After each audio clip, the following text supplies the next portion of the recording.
Howdy everyone, it's me once again folks, the one and only Killer Rodan. And today, we'll be reviewing another kaiju film. This one is titled Gamera vs. Baragon, which also went under the title of War of the Monsters in its American release. It was actually called that for its DVD release, folks. This is one of the older versions, and as you can see, it looks pretty bad. The picture quality does not look very good.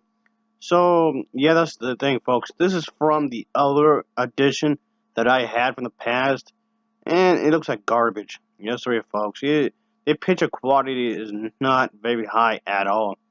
It looked like the picture quality came from a VHS tape, and if you're going to leave it like that, why even bother? It doesn't make any sense, really, but whatever, folks. Whatever. I'm going to be referring to the special edition video, DVD, I guess you would say, for the entire video. And yeah, honestly, it does look 1,000 times better, of course. So the picture quality has been enhanced for this special edition, so that's definitely a plus right off the bat there. And like I said in the previous video, folks, I've already reviewed all the original Gamera films and the films that came out afterwards, um, several months back. To when I reviewed the original Gamera films, the unedited version on Blu-ray, and along with the Gamera trilogy as well. So all of these have been reviews for the Japanese version, of course. The only one I didn't review on Blu-ray was Gamera the Brave, but I still reviewed the Japanese version anyway, so that's still counts for something. I did review all the Blu-ray Gamera films, all except one of them, but this time around, and you might be thinking that, okay, well, am I redoing it? No, I'm not redoing anything. I'm just, again, reviewing another edition of it, folks. A different version, I guess. And kaiju means giant monster in Japanese, of course. So, yeah, that's the thing, folks. This is a DVD release of Gamera versus Barugan. And it's still missing some scenes. Yeah, it's still missing some scenes from the Japanese version, but out of all the DVD releases that they had over the years with this film, this version, this DVD release came closest to the Japanese version. So, yeah, there's that, folks. Again, just keep in mind that I'm referring to this edition of the film, folks, so that counts. That would be talking about briefly about the story because, as I mentioned before, I did review these films before. So my previous reviews for the other movies will be posted down below, and you can find this on Amazon. And I will post the link for the Amazon link specifically for this edition of the film if you want to buy it, and it would be the first link on the top. So anyway, folks, this briefly talk about the story here. So basically, what's going on here is that Garam himself has been released from this rocket. He was basically sent to death to pretty much die on a different planet, and not freed.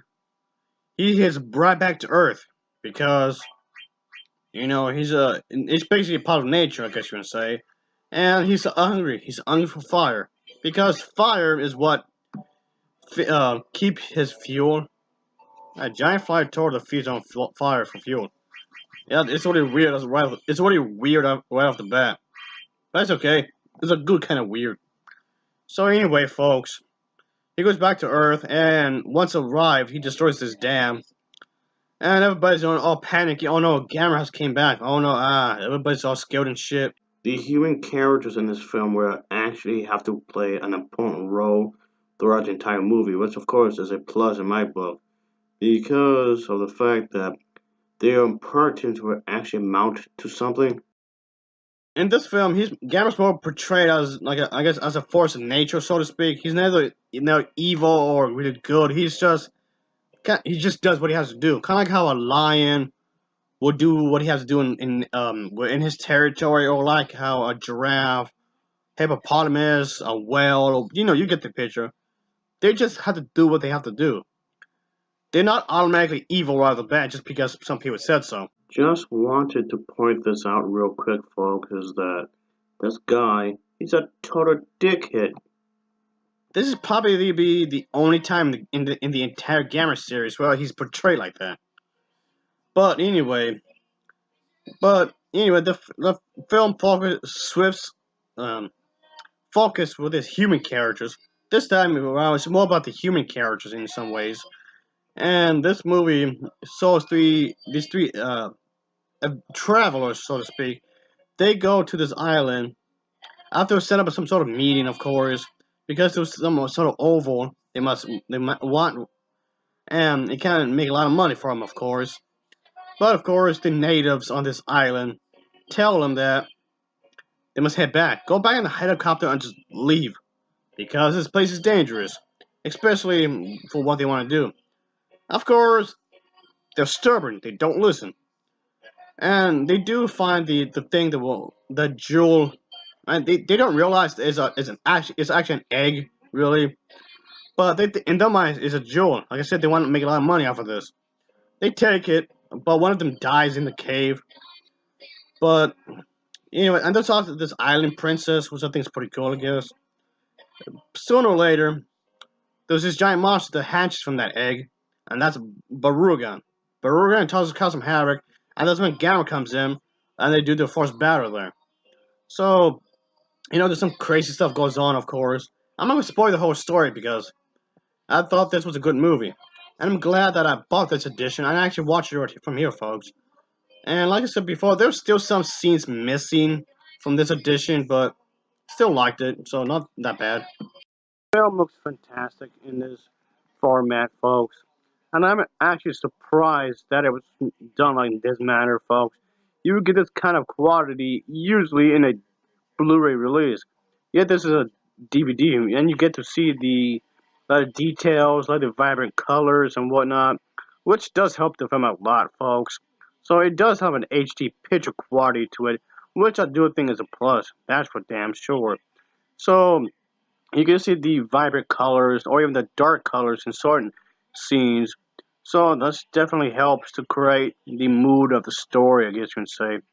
And that's definitely a plus there, folks. And it's often regarded as one of the best entries of the original Gamera series. So I would say that this is definitely a plus here, folks. I would highly recommend getting this copy because it's a pretty good film, folks. Because I like the editing, the acting, and the raw idea here has been really well executed, of course. And again, definitely have to mention the colors. They look really nice in here, folks. Yes, sir. The colors look really, really nice in this one. So that's definitely a bonus here, folks. You can see pretty much everything like it was originally intended, supposed to. So again, this is of course the Japanese version of this film that was released in this, folks. So I do think that's a good thing there. It's just sad to say a lot of the American viewers in this country have not seen this original version. And I know there's some hardcore Gamera fans out there that did see this, but unfortunately is that not a whole lot of people from this country in America, even in the United States, have not seen this version. Not really. They're not really well known to this movie, so I'm trying to use this as a way to expose this version to a lot of people. So anyway, folks, I like the destruction scenes. The destruction scenes are pretty cool, and they're really cool to look at. This is a giant monster film, so of course there's going to be some stuff going to be destroyed, obviously. And the fight scenes themselves, even though they just come out rather brief, they are pretty exciting here and there, folks. I guess if anything, the story of this film focuses on the more the human drama rather than just the kaiju, which in itself doesn't necessarily have to be a bad thing per se, but it would have been nice to see more of Gamera in this film, folks. But oh well, folks. It's just that the Gamera himself just came off more of a side character in his own movie, which I did kind of find a little odd. But whatever, I guess, whatever. This is still a good film. I enjoyed it. The destruction scenes are pretty cool. And the destruction scenes and the fight scenes are really cool to look at in this version, of course. So that's definitely a plus, folks. I like the monster designs. The monster designs pretty nicely detailed, especially given the fact that this film has a much bigger budget compared to the previous installments. So that's definitely a good thing there, folks. Yes, sirree. So I do like the miniature sets that were here. The miniature sets do look very detailed, and it's such a shame that not a whole lot of people would pay attention to this film, given the fact that there's a lot of effort being done in this movie.